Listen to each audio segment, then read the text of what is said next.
रामकृष्ण हरी. गुरुर्ब्रह्मा गुरुर्विष्णू गुरुर्देव महेश्वर गुरु साक्षात परब्रह्म तस्मै श्री गुरुवे नमः. अवधूत चिंतन श्री गुरुदेव दत्त.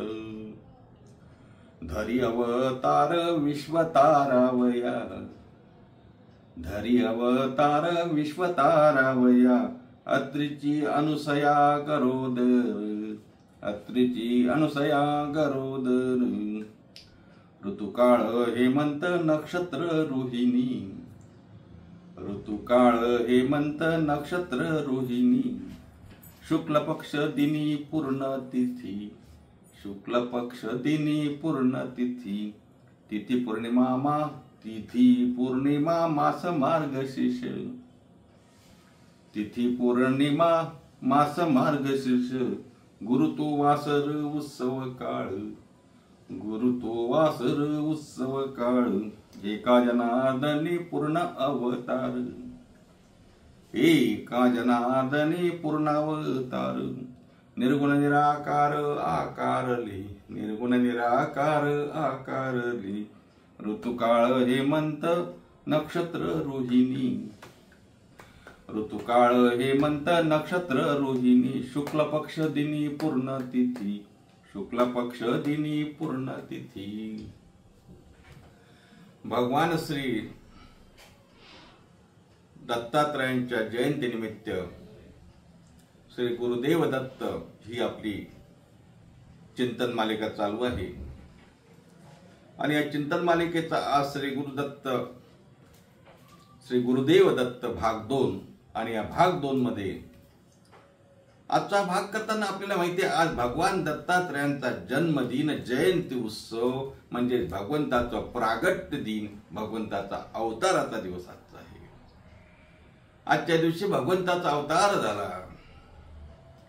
म्हणूनच आपण श्री शांती ब्रह्मश्री संत एकनाथ महाराजांचा अभंग आज चिंतनासाठी घेतला आहे.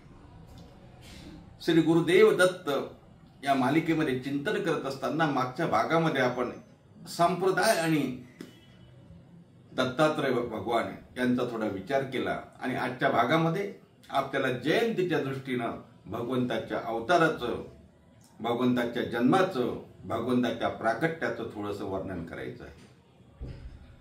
मुळात भगवंत अवतार घेतो कशासाठी, देव अवताराला काय येतात, आणि अवताराला जर देव येतात किंवा देव आणि संत दोघे अवताराला येतात. महाराज संत अवताराला कशाला येतात आपल्याला माहिती आहे. आम्ही वैकुंठवासी आलो याची कारणाशी बरेचदा आपण प्रमाण बघितलंय. संत महात्मे कशासाठी येतात आणि देव कशासाठी येतो. भगवान दत्तगुरु ईश्वर विभूती आहेत, देव आहेत आपल्याला माहिती आहे. पण भगवान दत्तगुरूचं अवतार देवाचा आहे की संतांचा आहे याचाही विचार करावा लागेल. भगवान दत्तगुरूच्या संबंधानं नाथराय या ठिकाणी या अभंगामध्ये जो शब्द प्रयोग करतात ना, तो बघितला म्हणजे आपल्या लक्षात येईल की भगवान दत्तात्रयांचं प्रागट्य, भगवान दत्तात्रयाचा अवतार हा संतांचा अवतार आहे की देवाचा अवतार आहे. कारण बघा, मी कालच सांगितलं होतं, माझं चिंतन थोडंसं वेगळ्या अंगाने राहतं. भगवंताच्या जन्माची कथा आपण बघणार आहोत, त्या बाबतीत काही असं दुमत नाही. पण भगवंतानी अवतार घेतला, विष्णूंनी अनेक अवतार घेतले. अवताराचं प्रयोजन काय आहे? विष्णू भगवंतानी अनेक अवतार घेतले, काय प्रयोजन आहे महाराज? भक्ता राखे पायापाशी, दुर्जनाशी संहारी. दुर्जनाचा नाश करायचा, पापी जे अभक्त दैत्य जे माजली. धरणीवर ज्यांचं ओझं झालं अशा दैत्यांचा, अशा राक्षसांचा, अशा असुरांचा नाश करण्यासाठी देव अवतार घेतो याची आपल्याला कल्पना आहे. प्रभू रामचंद्राने अवतार घेतला कशासाठी? रावणाचा वध करण्यासाठी, कुंभकर्णाचा वध करण्यासाठी. म्हणजे भगवंताचं, रामचंद्र प्रभूचा अवतार हा जर रावणाला मारण्यासाठी आहे, भगवान श्रीकृष्णाचा अवतार हा कंसाला मारण्यासाठी आहे, दुर्जनांचा नाश करण्यासाठी आहे. नृसिंहाचा अवतार, भगवान नृसिंहाचा अवतार प्रल्हादाचं रक्षण आणि हिरण्यकश्यपूचा नाश करण्यासाठी आहे. हिरण्याक्षाचा नाश करण्यासाठी सुद्धा भगवंताने अवतार घेतला. म्हणजे जवळपास अवताराचं प्रयोजन बघितलं तर कोणाला तरी मारण्यासाठी, कोणाला तरी नाश करण्यासाठी अवतार आहे, नाही का? पण मला एक सांगा, भगवान दत्तात्रयाच्या अवतारा कार्यामध्ये कोण्या राक्षसाचा नाश केला किंवा कोण्या राक्षसाचा वध केला किंवा कुणाला मारलं दिसत नाही हो कथा. भगवंत जन्म कशासाठी घेतो? संभवामी युगे, नाही का? यदा यदा हि धर्मस्य ग्लानिर्भवति भारत अभ्युत्थानं धर्मस्य तदात्मानं सृजामि परित्राणाय साधूनां विनाशाय च दुष्कृतां. हे जरी खरं असलं, भगवंताचा जन्म, भगवंताचा अवतार, भगवंताचं प्रागट्य, त्याचं जर मूळ प्रयोजन काय असेल तर दुर्जनांचा नाश करायचा, आसुरी वृत्तीचा त्या ठिकाणी आसुरांचा नाश करायचा, वध करायचं, हे त्यांचं प्रयोजन आहे की नाही? आहे ना. मग भगवान दत्तात्रयांनी आपल्या अवतार कार्यामध्ये कुठल्या राक्षसाला मारण्यासाठी आले नाहीत.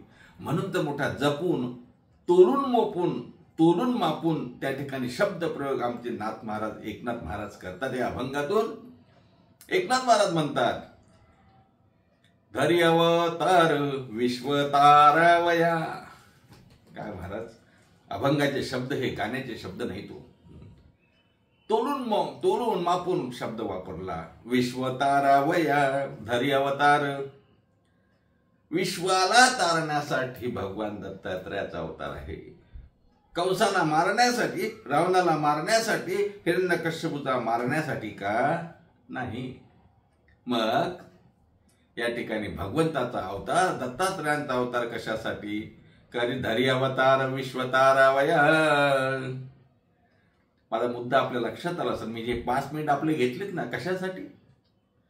अनेक देवतांनी, अनेक देवांनी, अनेक ईश्वर विभूतींनी आपला अवतार घेतला, तर प्रयोजन मात्र कुणाला मारण्यासाठी असेल. पण भगवान दत्तात्रयांनी जो अवतार घेतला तो कुणाला मारण्यासाठी नाही तर तारण्यासाठी घेतला. हे मोठं अवताराचं गमक आहे महाराज. म्हणून शांती ब्रह्म एकनाथ महाराज त्या ठिकाणी या अभंगाच्या पहिल्या चरणामध्ये वर्णन करताना सांगतात, धरी अवतार विश्वतारावया, धरी अवतार विश्वतारावया, धरी अवतार विश्वतारावया, धरी अवतार विश्वतारावयम्. अत्रीची अनुसया गरोदर, अत्रीची अनुसया गरोदर, ऋतुकाळ हेमंत नक्षत्र रोहिणी, ऋतुकाळ हेमंत नक्षत्र रोहिणी, ऋतुकाळ हेमंत नक्षत्र रोहिणी, ऋतुकाळ हेमंत नक्षत्र रोहिणी. बाकी विचार मी नंतर करेल. पण माझा मुद्दा आहे की भगवान दत्तात्रयांचा अवतार हा विश्वतारावया, धरी अवतार विश्वतारावया. म्हणून मला असं वाटते भगवान दत्तात्रय हे सर्व संप्रदायाने स्वीकारलेले आपल्याला दिसतात. बरं, भगवान दत्तात्रयांनी अवतार घेतला, जन्म घेतला, प्रागट्य झालं. कुठे झालं महाराज? कुणाकडे झालं? एवढं सोपं आहे का हो? भगवान कुठेही जन्माला येत नाहीत महाराज. भगवान कुठेही अवताराला येत नाही. अनंत जन्मांचं पुण्य त्या ठिकाणी लागतं, त्यावेळी भगवंत त्या ठिकाणी अवताराला येतात. आणि मग भगवान जे अवताराला आलेत ते कुठे अवताराला आलेत? अत्रीची अनुसया महाराज वर्णन करतात. अत्रि ऋषींच्या आणि अनुसया मातेच्या घरी त्यांच्या पोटी भगवान जन्माला आले. आणि जन्माच्या कथेमध्ये तो भाग येईल. पण माझा मुद्दा असा आहे, भगवंत अवतार घेतो तो कुठेही नाही, कुठेही नाही. भगवंताने अवतार यांच्या पोटी घेतला. अत्रि अनुसयेच्या पोटी भगवान जन्माला आले, अवताराला आले. त्या अत्रि ऋषींचा अधिकार महाराज काय असावा? ज्यांच्या नावाचा विचार केला तर अ म्हणजे नाही, त्रि म्हणजे जिथे त्रिगुणात्मक भेद नाही, त्यांना अत्रि असं म्हणावं. जिथे त्रिगुणांचा विचार नाही. कुठले त्रिगुण? सत्व रजतम बाधा. 3 गुण कोणते आहेत महाराज? सत्व रजतम. हे सत्व रजतम तम या 3ही गुणांचा जिथे बाधा नाही. सत्व रजतम बाधा नवे हरिभक्ताशी कदा. नवे हरिदासाची कदा.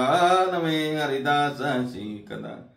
सत्व रजतम हे गुण ज्यांच्या जवळ नाहीत महाराज, या गुणातीत या गुणाच्या रहित असलेले जे सत्वगुण. अहो तुम्ही म्हणाला असं काय बोलता? तामस गुण नाही ठीक आहे, तमगुण नसावा. एकदा तर आम्ही राजस गुण रजगुण नसला तरी त्याला, पण सत्वगुण तर पाहिजे की नाही? नाही नाही नाही नाही. सत्वही नको, रजही नको, तमही नको. या 3ही गुणांच्या पलीकडे असलेला म्हणजे 3 गुणापासून वेगळा असलेला ज्याला 3ही गुण नाही त्यांना म्हणायचं अत्री. आणि अशा अत्रींच्या घरी भगवान दत्तात्रय प्रगटले महाराज. नुसतं अत्रींचा अधिकार आहे का? अनुसया माता. अनुसया या शब्दाचा अर्थ जर केला, म्हणजे नाही. जिथे असूया नाही तिला अनुसया म्हणावं. जिथे द्वेष नाही, मत्सर नाही, जिथे कुणाबद्दलही द्वेष भावना नाही, जिथे कुठलीही असूया नाही ती अनुसया. आणि मग जिथे असूया नाही, जिथे द्वेष नाही, जिथे मत्सर नाही, जिथे त्रिगुण भेद नाही, त्रिगुण गुण नाही, असे जे दाम्पत्य तिथे भगवान प्राकट्य, तिथे भगवान येतात. म्हणून अत्रीची अनुसया गरोदर, अत्रीची अनुसया गरोदर. धर्यवतार विश्वतारावया, धर्यवतार विश्वतारावया, अत्रीची अनुसया गरोदर. अशा प्रकारे अत्री आणि अनुसया मातेचा अधिकार आहे महाराज. किती अधिकार काय सांगू तुम्हाला. अत्री आणि अनुसया मातेने, अत्री ऋषींनी आणि अनुसया मातेने ब्रह्मदेवाच्या सांगण्यावरून वंश परंपरा वाढवायची म्हणून ब्रह्मदेवांनी सांगितल्यानंतर हे जंगलात गेले आणि जंगलात जाऊन यांनी हजारो वर्ष तप केलं महाराज. आणि परिणाम असा झाला, भगवंत प्रसन्न झाले आणि भगवंताने विचारलं अत्री अनुसये माग तुला काय पाहिजे ते. तेव्हा त्या प्रकरणामध्ये विचार करत असताना, अत्री अनुसयेचा विचार करत असताना त्या ठिकाणी अत्री अनुसयेने देवाला मागितलं, भगवंताला मागितलं की भगवंता आम्हाला असं सांगण्यात आलं की वंश परंपरा वाढली पाहिजे, पण कुणाला आम्ही पोटी मागायचं, का मागायचं जे नाशवंत आहे. अरे सर्वांसारखं जर आम्ही मागत गेलो, वाढावे संतान गृही व्हावे धनधान्य, तर मग आमच्यात आणि त्यांच्यात फरक काय. आणि म्हणून आम्हाला तुमच्यासारखे जगाला उद्धार करणारा कोणीतरी यावा. भगवंताने सांगितलं अत्री अनुसये तुम्ही त्या ठिकाणी कुठली काळजी करू नका, आम्हीच तुमच्या जन्माला येऊ. सांगण्याचं तात्पर्य असं आहे, अत्री आणि अनुसयेचा एवढा मोठा अधिकार. पुढली कथा आपल्याला माहिती आहे. अनुसया माता किती पतिव्रता होती. तिच्या पतिव्रतेची महती 3ही लोकांमध्ये पसरली. कथेच्या अनुषंगाने एक दुसरी कथा आली म्हणून आपल्या समोर मांडतो. एक शांडिल्य नावाची एक त्या ठिकाणी पतिव्रता जी आपल्या नवऱ्याची सेवा करत असताना, त्या नवऱ्याला कुष्ठरोग झालेला असताना त्याची वेश्यागमनाची इच्छा झाली. त्याला आपल्या खांद्यावर, आपल्या डोक्यावरती पाठीत घेऊन जात असताना कुण्या एका मांडव्य ऋषीला सुळावरती चढवलं होतं. तिथून जाताना त्याचा पाय त्या सुळाला लागला, त्याच्या मांडव्य ऋषीला लागला. मांडव्य ऋषी सुळावरती त्या ठिकाणी बसवलं होतं. गुदद्वारातून त्यांच्या तो सूळ गेला आणि त्यांनी त्या ठिकाणी शाप दिला की ज्याचा कोणाचा मला धक्का लागला असेल त्याला सूर्योदयाच्या अगोदर तो मरण पावेल, सूर्योदय होताच तो मरण पावेल असा शाप दिला महाराज. आणि ही पतिव्रता होती शांडिल्य. आणि हिने सांगितलं कसं शक्य आहे. अरे मी पतिव्रता ज्या पतीमुळे आहे त्या पतीचं जर मरण आलं तर माझ्या पतिव्रत्याला काय अर्थ. तिने सांगितलं असं चालणार नाही. पण तो शाप महाराज मांडव्य ऋषीचा शाप आहे ना. मांडव्य ऋषीने सांगितलं की माझ्या तोंडातून हे शब्द निघालेत ते निघालेत.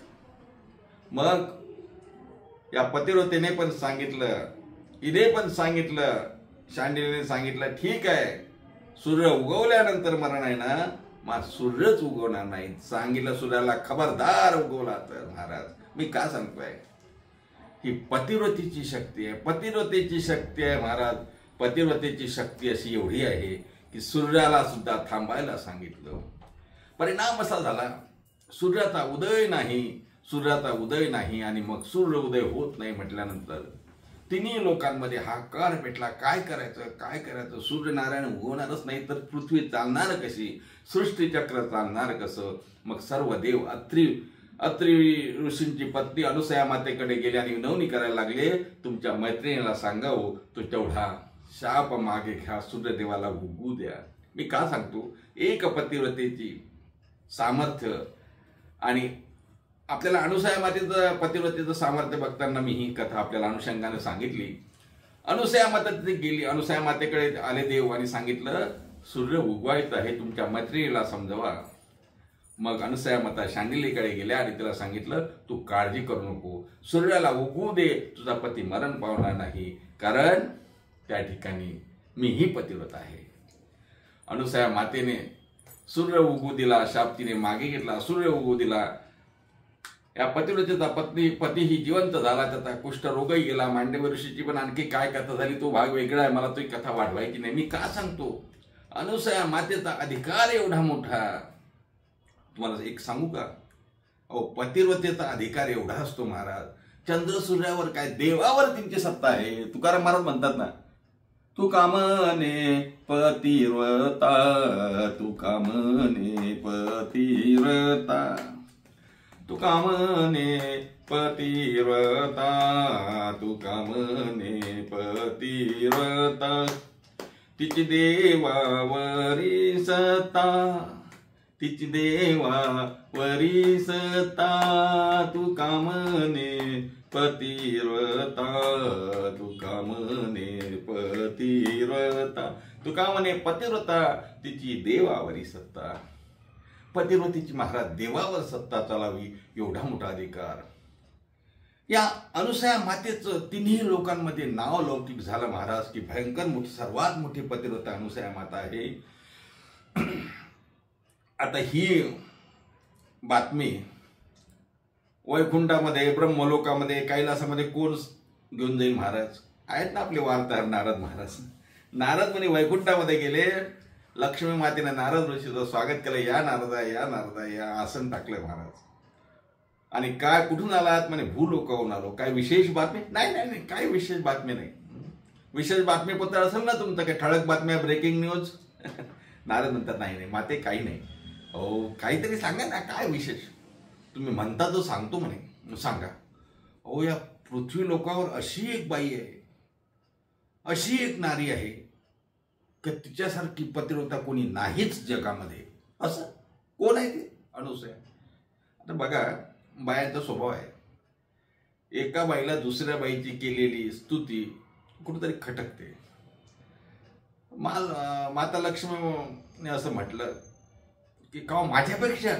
नारद म्हणतात, आई साहेब मी तुमच्यापेक्षा वगैरे अशी तुलना करायला आलो नाही, पण तिच्यासारखी पतिव्रता दुसरी कोणीही नाही.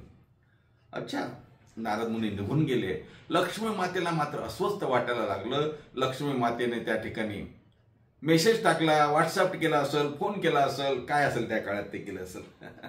आणि त्या ठिकाणी पार्वती मातेला कळवलं, का हो असं मी ऐकलं म्हणजे पृथ्वी लोकामध्ये अशी एक पतिव्रता आहे की तिच्यासारखी पतिव्रताच कोणी नाही. पार्वती माता म्हणजे कोणी सांगितलं? म्हणजे नारद मुनींनी सांगितलं ना, ते तर खोटे बोलत नाही. असं पार्वती मातेने नारद मुनीचं स्मरण केलं. नारद मुनी प्रकट झाले आणि पार्वती मातेला विचारतात, का हो नारदा हे खरं आहे का? असं नारद मुनी बोलायला तयार नाही. खरं आहे म्हणावं तर पार्वती माता नाराज होती, खोटं आहे म्हणावं तर खोटं नाहीये. नारद मुनी म्हणतात, माते तुम्हाला माहिती आहे? नाही आम्हाला माहितीचा प्रश्न नाही, खरंच ती एवढी मोठी पतिव्रता आहे म्हणे. हो तेवढी पतिव्रता आहे. झालं ब्रह्मदेवाच्या सावित्रीबाईला पण कळलं, सावित्रीबाईला कळलं. तिघी मैत्रिणी ना हो, तिने मुख्य देवतांच्या पत्नी मैत्रिणी. तिघी एकत्र जमल्या आणि म्हणतात, अरे बापरे काय करावं, म्हणे काहीतरी उपाय केला पाहिजे, आपल्या नवऱ्यांना सांगितलं पाहिजे. आले आपले विष्णुबा बाहेरून, कामावर गेले होते का, त्यांच्या मागं काम खूप आहे ना, कोणा मागं, विष्णुबा परमात्मा मग काम कमी आहे काय. पोषितो जगासी एकलाची, सर्व जगाचं पालन पोषण करायचं आहे ना त्याला. अरे नाटविषयी कृपाळू देवाशी, पोषितो जगासी एकलाची, सर्व जगाला ज्याचं पालन पोषण करायचं आहे. विष्णू देवता आले घरी आणि पाहतात तर लक्ष्मी माता दिसत नाही. लक्ष्मी कुठे आहे ग. पूर्वीच्या काळी महाराज असं होतं, आता जसं आपलं 2 बेडरूम 2 BHK घर असलं म्हणजे 2 बेडरूम 1 किचन आणि हॉल, 3 BHK असलं 3 बेडरूम, जास्तीत जास्त 4 BHK. बरं स्वतःचा बंगलो असला तरी रूम याच ना हो, bedroom kitchen hall dining room living room काय असेल ते तुमचं ड्रेसिंग रूम, यापेक्षा रूम नाही. पण पूर्वीच्या काळी मात्र घरामध्ये एक वेगळी रूम राहायची, एक वेगळी खोली राहायची, ज्याला कोपगृह असं म्हणायचं. म्हणजे बायकोला राग आला ना की तिने त्या रूममध्ये जाऊन बसायचे. लक्ष्मी माता कोपगृहामध्ये गेल्या आणि बसलेल्या होत्या. विष्णू परमात्मा आले, लक्ष्मी कुठे आहे, लक्ष्मी दिसत नाही, लक्ष्मी कोपगृहामध्ये आहे. विष्णू परमात्मा गेले, म्हणजे आज काहीतरी बिघडलं दिसते, बिनसलं दिसते. लक्ष्मी काय झालं ग, चहा घेऊन आली नाही, पाणी घेऊन आली नाही, काही विचारत नाही. लक्ष्मी मात्र नाही नाही काही नाही झालं, नाही नाही काहीतरी झालं. काय झालं, कोण आलं होतं, नाराज आले होते का. हो हो नाराज झाले होते. भगवंताला वाटलं नक्कीच काहीतरी गोंधळ आहे. आणि मग लक्ष्मी मातेने सांगितलं, हो हो कोण ते अनुसया म्हणे पतिव्रत आहे, आमच्यापेक्षा मोठी पतिव्रत आहे, काय चाललंय काय हे. भगवान म्हणतात, अहो असू शकते ना, कर्माने कोणीही मोठा होऊ शकतो, तुम्ही देवपत्नी असल्यामुळे तुम्हीच मोठे असाल असं आहे का. लक्ष्मी माता म्हणतात, नाही म्हणजे आम्ही पतिव्रता नाहीत का. झालं सुरू दोघांचं. लक्ष्मी मातेने सांगितलं, ते काही चालणार नाही, अनुसया मातेचं सत्वहरण करण्यासाठी तुम्ही जा, निघा तुम्ही आताच.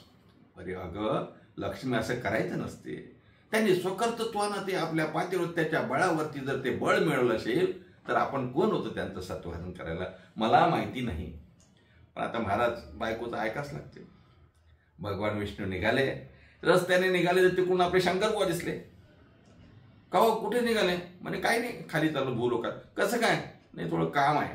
तिकडून ब्रह्मदेव दिसले. का हो कुठे, अच्छा घरून पाठवलं का, वहिनीने पाठवलं का. हो हो. कुठे निघाले, सर्वांचं ध्येय एकच होतं की अनुसया मातेचं सत्वहरण करायचं. तिघेही निघाले. तिघांनी ब्राह्मणाची रूपं घेतली आणि अनुसया मातेच्या दारात जाऊन उभ्या राहतात आणि सांगितलं, माते भिक्षा वाढ. अनुसया मातेने बघितलं 3 ब्राह्मण आपल्या दारामध्ये आले आणि बघतात तर 3 ब्राह्मण तेजपुंज ब्राह्मण आलेले आहेत. आणि अनुसया मातेने सांगितलं, महाराज बसा आतमध्ये, काय आज्ञा आहे. काय नाही, भोजन पाहिजे, भूक लागली. अच्छा काही हरकत नाही, लगेच भोजनाची तयारी करते. आणि भोजनाची तयारी करते म्हटल्यावर नाही, पूर्ण ऐकून घे. बोला ना महाराज, काय तुमची इच्छा आहे. म्हणे आम्हाला इच्छा भोजन पाहिजे. ठीक आहे, तुम्ही इच्छा सांगा, काय बासुंदी पाहिजे, श्रीखंड पाहिजे, पुरणपोळी पाहिजे, काय पाहिजे तुम्हाला ते सांगा, ते करून देऊ. आम्हाला इच्छा भोजन असं पाहिजे की आम्हाला तू नग्न होऊन व्यस्त्र होऊन भोजन वाढायचं आहे, तरच आम्ही जेवण करू. अरे बापरे, अनुसया मातेला त्या ठिकाणी धक्का बसला. महाराज काय मागणं आहे. अनुसया मातेने विचार केला, हे जर असं मागतात तर हे सामान्य लोक नाहीत, हे कोणीतरी असामान्य असले पाहिजे. लक्ष्मी अनुसया मातेनं कुठेही धीर सोडला नाही. आतमध्ये गेली, आपल्या नवऱ्याचं स्मरण केलं, अत्रि ऋषीचं स्मरण केलं. अत्रि ऋषी आपले बाहेर गेले होते कुठेतरी, कमंडलू पाण्याने भरलेलं कमंडलू, जल ठेवलेलं कमंडलू त्या ठिकाणी बघितलं. अत्रि ऋषीचं ध्यान अनुसया मातेने केलं. महाराज पतिव्रत आहे हो, काय सांगू तुम्हाला. कमंडलूतलं जल घेतलं, कमंडलूतलं जल घेतलं आणि ह्या 3ही ब्राह्मणांच्या पाटावर बसलेल्या 3ही ब्राह्मणांच्या डोक्यावरती ते थोडं थोडं अंगावरती जल टाकलं.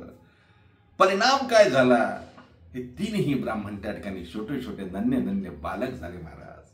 आणि मग त्या ठिकाणी अनुसया मातेने त्यांना दूध पाजलं, स्तनपान केलं. 3ही देव त्या ठिकाणी माता अनुसयेचं दूध त्या ठिकाणी पिले. महाराज मला सांगू तुम्हाला, कधी कधी असं वाटते की देव एवढे काही खुळे नाही तो की नग्न भोजन मागतील. देवालाही या पतिव्रतेचा महिमा वाढवायचा होता, जगासमोर आणायचं होतं की पतिव्रतेचा अधिकार काय आहे महाराज. देवालाही त्या ठिकाणी देवावर सुद्धा ती सत्ता चालावी. तिन्ही देवांना तिने बालक बनवलं आणि इच्छा भोजन त्या ठिकाणी दिलं.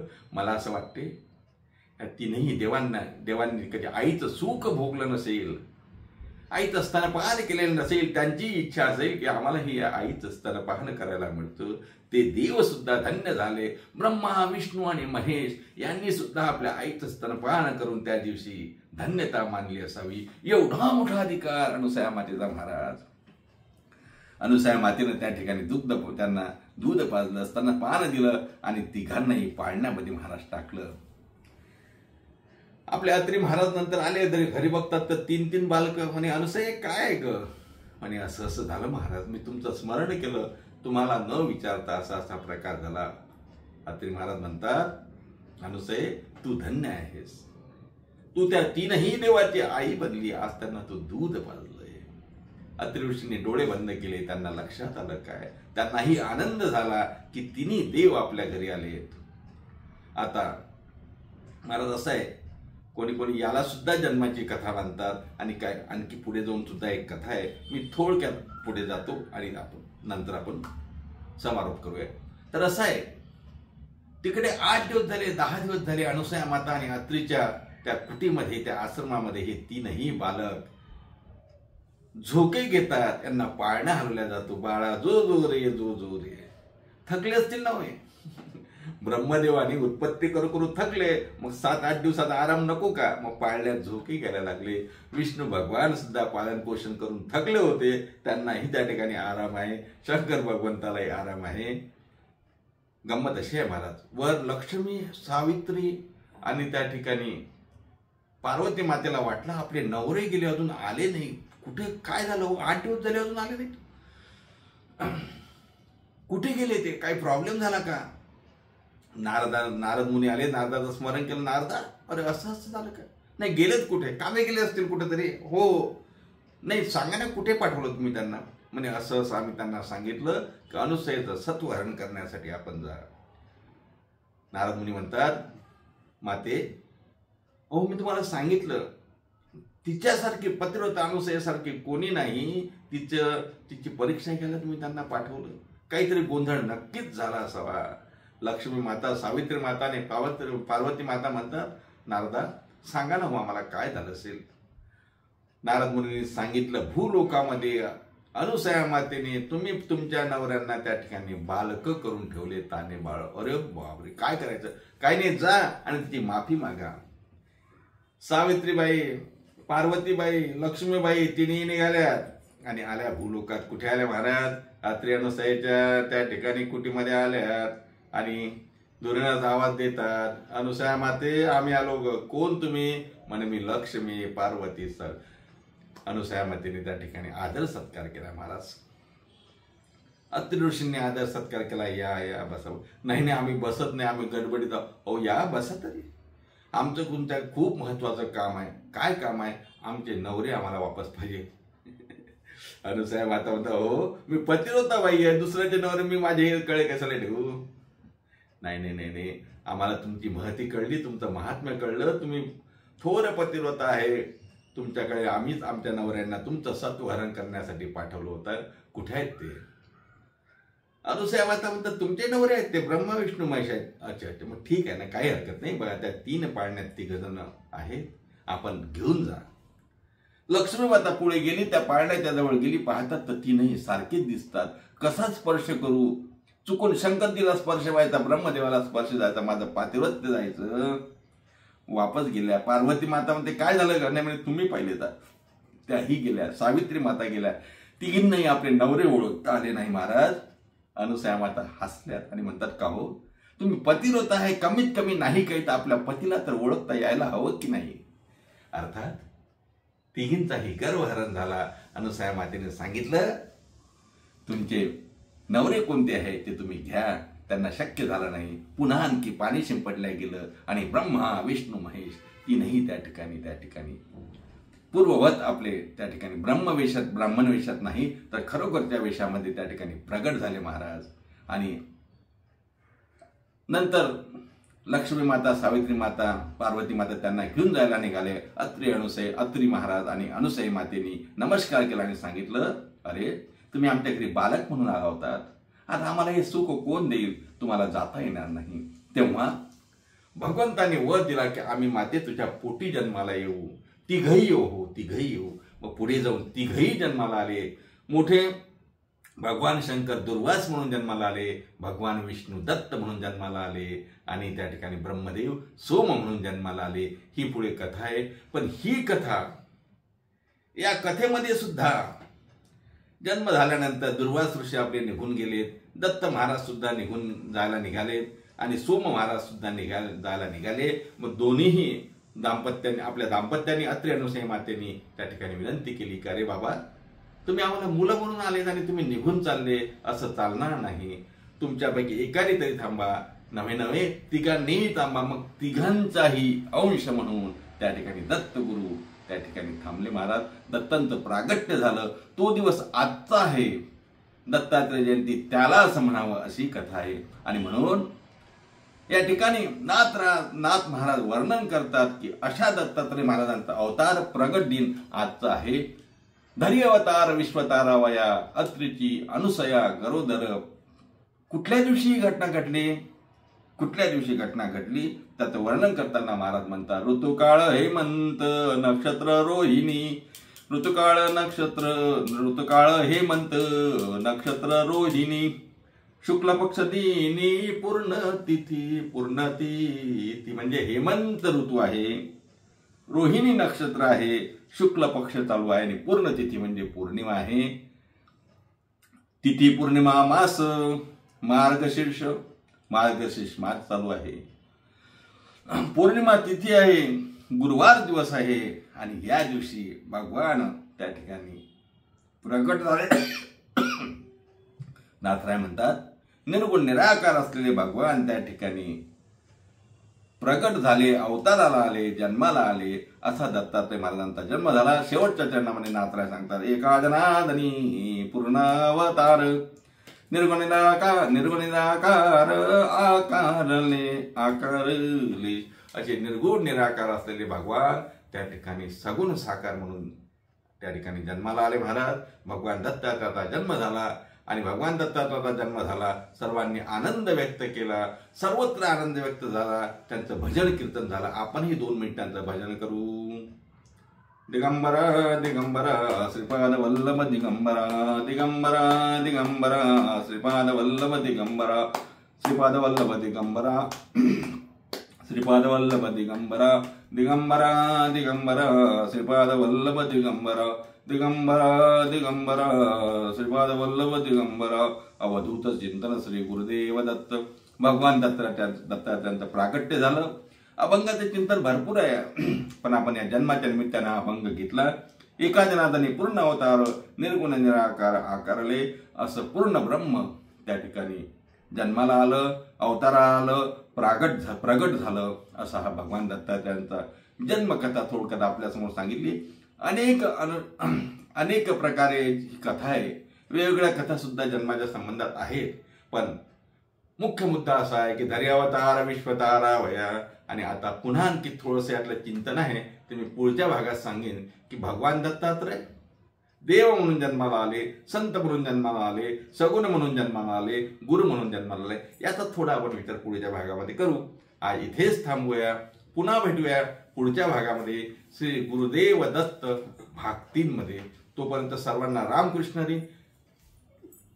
पुन्हा एकदा भगवान दत्तात्रयांचं आपण स्मरण करू. श्री अवधूत चिंतन श्री गुरुदेव दत्त पुंडलिक वरदहरी विठ्ठल श्री ज्ञानदेव तुकाराम दत्तात्रय जनार्दन श्री कनकाधु माऊली ज्ञानेश्वर महाराज की जय. जगद्गुरु तुकाराम महाराज की जय.